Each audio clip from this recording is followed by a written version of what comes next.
بسم اللہ الرحمن الرحیم۔ السلام علیکم پیارے بچوں، کیسے ہیں آپ سب؟ میں ہوں آپ کی ٹیچر سیدہ صدرہ اسلامیات لازمی کے لیے۔ تو بچوں آج ہم جو ٹاپک پڑھیں گے وہ ہے جی اسلام کی دعوت۔ چلیے بورڈ کی طرف چلتے ہیں اور آج کی ریڈنگ سٹارٹ کرتے ہیں۔ ہاں جی، تو بچوں جیسے کہ میں نے آپ کو بتایا آج ہم اپنا نیا ٹاپک سٹارٹ کریں گے جو کہ ہے اسلام کی دعوت۔ یہ ہے جی آپ کی ٹیکسٹ بک میں پیج نمبر 28 یعنی 28 پہ۔ تو میں آپ سب سے ریکویسٹ کروں گی کہ اپنی ٹیکسٹ بک کھول لیں اور اپنی لیڈ پینسلز ہاتھ میں لے لیں کہ اگر ہمیں کوئی مشکل لفظ یا الفاظ نظر آئیں گے تو ہم ان کو کر لیں گے انڈر لائن۔ ہاں جی، تو بچوں اپنا ٹاپک سٹارٹ کرتے ہیں جی اسلام کی دعوت۔ پہلی وحی کے بعد حضرت جبرائیل علیہ السلام آپ صلی اللہ علیہ وآلہ وسلم کے پاس اللہ تعالیٰ کے پیغام لاتے رہے۔ جب اللہ تعالیٰ کی طرف سے نبی اکرم صلی اللہ علیہ وآلہ وسلم کو حکم ملا کہ اپنے قریبی لوگوں کو اسلام کی دعوت دیں تو آپ صلی اللہ علیہ وآلہ وسلم نے سب سے پہلے اپنے قریبی لوگوں کو اسلام کی دعوت دی۔ تو جب آپ صلی اللہ علیہ وآلہ وسلم پر پہلی وحی نازل ہوئی تو اس کے بعد حضرت جبرائیل علیہ السلام اللہ تعالیٰ کے پیغامات لے کر آپ تک آتے رہے اور انہوں نے اللہ تعالیٰ کا پیغام پہنچایا کہ آپ سب سے پہلے اسلام پھیلانا شروع کریں اپنے قریبی لوگوں پر، کیونکہ کفار صدیوں سے ہی ایک طریقے سے زندگی بسر کر رہے تھے، ایک دم سے تبدیلی ان کے لیے ممکن نہ تھی، چونکہ کئی صدیوں سے کفار مکہ جو تھا وہ بتوں کی پرستش کر رہے تھے، تو ان کے لیے ایک دم اس بات کو ماننا بہت مشکل تھا کہ اللہ تعالیٰ ایک ہے اور بتوں کی پرستش نہیں کرنی چاہیے۔ حضور صلی اللہ علیہ وآلہ وسلم نے خفیہ طور پر دعوت اسلام کا آغاز اپنے گھر سے کیا۔ سب سے پہلے آپ صلی اللہ علیہ وآلہ وسلم کی بیوی حضرت خدیجہ رضی اللہ تعالی عنہا آپ صلی اللہ علیہ وآلہ وسلم پر ایمان لائیں۔ تو مسلمان جو سب سے پہلے خاتون ہوئیں وہ تھیں حضرت خدیجہ رضی اللہ تعالی عنہ جو کہ آپ کی زوجہ محترمہ تھیں۔ آپ صلی اللہ علیہ وآلہ وسلم کے چچا زاد بھائی حضرت علی کرم اللہ وجہہ جن کی عمر صرف 10 سال تھی، آپ صلی اللہ علیہ وآلہ وسلم کے آزاد کردہ غلام حضرت زید رضی اللہ تعالی عنہ اور آپ صلی اللہ علیہ وآلہ وسلم کے قریبی ساتھی اور دوست حضرت ابو بکر صدیق رضی اللہ تعالی عنہ بھی فوراً ایمان لے آئے۔ حضرت ابو بکر صدیق رضی اللہ تعالی عنہ تاجر تھے جو اپنی شرافت اور نیک نیتی کی وجہ سے قریش میں مشہور تھے۔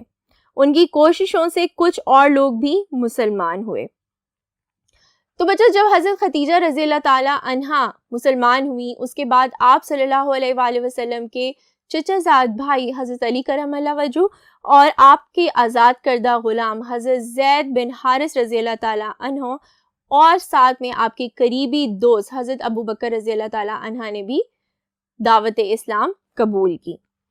چونکہ حضرت ابو بکر صدیق ایک تاجر تھے تو آپ کی شرافت اور نیک نیتی سب لوگوں میں بہت مشہور تھی اور آپ کی کوششوں سے اور بھی بہت سے ایسے لوگ تھے جو مسلمان ہوئے، جن میں شامل ہیں جی حضرت عثمان رضی اللہ تعالی عنہ بن عفان، حضرت زبیر رضی اللہ تعالی عنہ بن عوام، حضرت عبد الرحمن رضی اللہ تعالی عنہ بن عوف، حضرت سعد رضی اللہ تعالی عنہ بن ابی وقاص اور حضرت طلحہ رضی اللہ تعالی عنہ شامل ہیں۔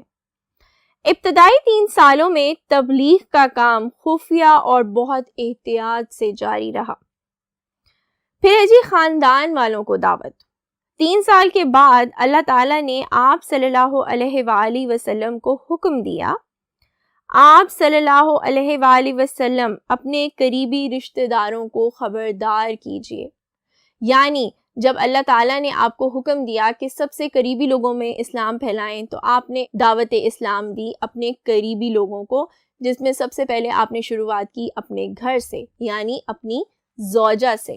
پھر اللہ تعالیٰ نے آپ کو حکم دیا کہ آپ اپنے قریبی رشتہ داروں میں بھی دعوت اسلام پہنچائیں۔ اس حکم کے بعد رسول اکرم صلی اللہ علیہ وآلہ وسلم نے اپنے خاندان کو گھر پر کھانے کی دعوت دی۔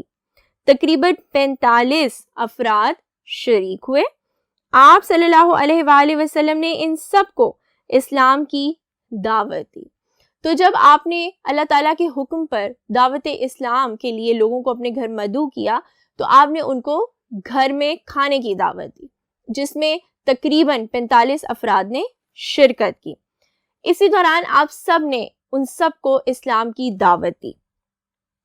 اس موقع پر خاندان کے کسی فرد نے اسلام قبول نہ کیا، صرف حضرت علی کرم اللہ وجہ جو اس وقت تقریباً 10 سال کے تھے، انہوں نے کھڑے ہو کر کہا، اگرچہ میں سب سے چھوٹا ہوں لیکن اس نیک کام میں آپ صلی اللہ علیہ وآلہ وسلم کا ساتھ دوں گا۔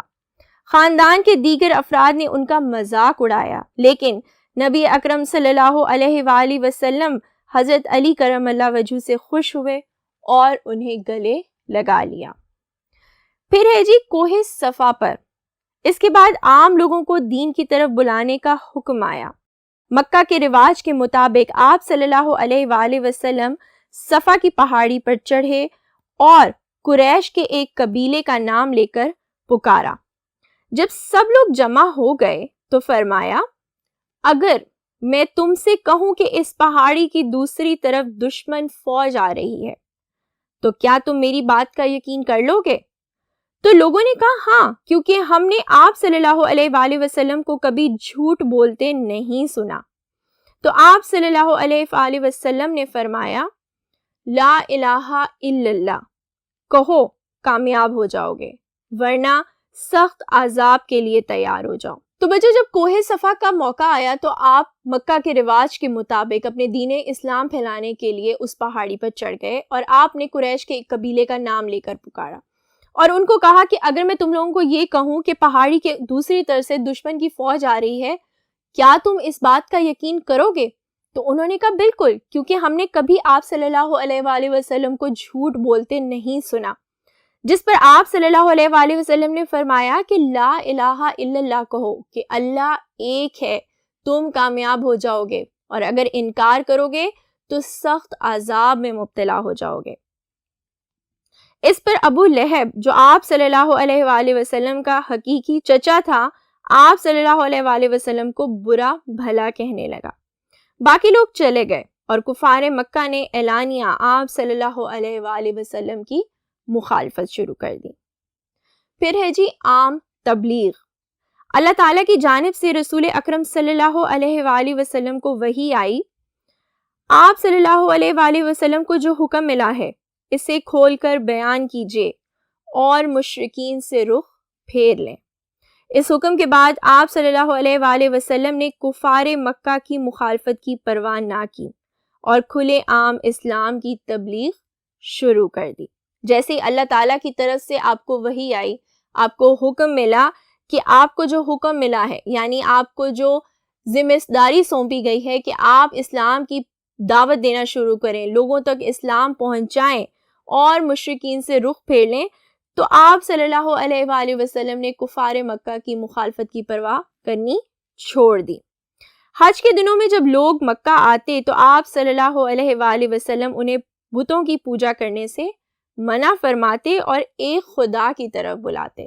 اب جتنے بھی لوگ مکہ آتے حج کے لیے، آپ منع کرتے کہ بتوں کی پوجا مت کرو، اللہ تعالیٰ سے شرک مت کرو، کیونکہ وہ ایک ہی رب ہے، وہ ایک ہی خدا ہے جس نے یہ کائنات تخلیق کی ہے، جس نے ہمیں بنایا ہے۔ آپ صلی اللہ علیہ وآلہ وسلم میلوں اور منڈیوں میں جاتے اور اسلام کی دعوت دیتے۔ مکہ کے کافر چونکہ بتوں کی پوجا کرتے تھے، اس لیے انہیں حضور صلی اللہ علیہ وآلہ وسلم کی باتیں اچھی نہ لگتی۔ انہوں نے نہ صرف اسلام کی مخالفت شروع کر دی، بلکہ جو لوگ اسلام قبول کرتے ان پر بھی ظلم و ستم کرتے۔ اس کے باوجود اسلام پھیلتا چلا گیا۔ تو بچوں، آج ہم مسلمان اس چیز کے لیے پراؤڈ فیل کر سکتے ہیں کہ ہم اگر آج مسلمان ہیں تو اپنے پیارے نبی صلی اللہ علیہ وآلہ وسلم کی وجہ سے ہیں۔ ہمیں چاہیے کہ ہم اللہ تعالیٰ کے آگے سجدہ شکر کریں 5 وقت کی نماز پڑھ کر کہ اس نے ہمیں مسلمان گھرانے میں پیدا کیا۔ چلیے بچوں، ہم نے اس چیپٹر کو پڑھا، سمجھا، پلیز اس کو دوبارہ ریڈ آؤٹ کریے گا، اس کو سمجھیے گا۔ اب ہم ملیں گے اپنے اگلے لیکچر میں، تب تک کے لیے اللہ حافظ۔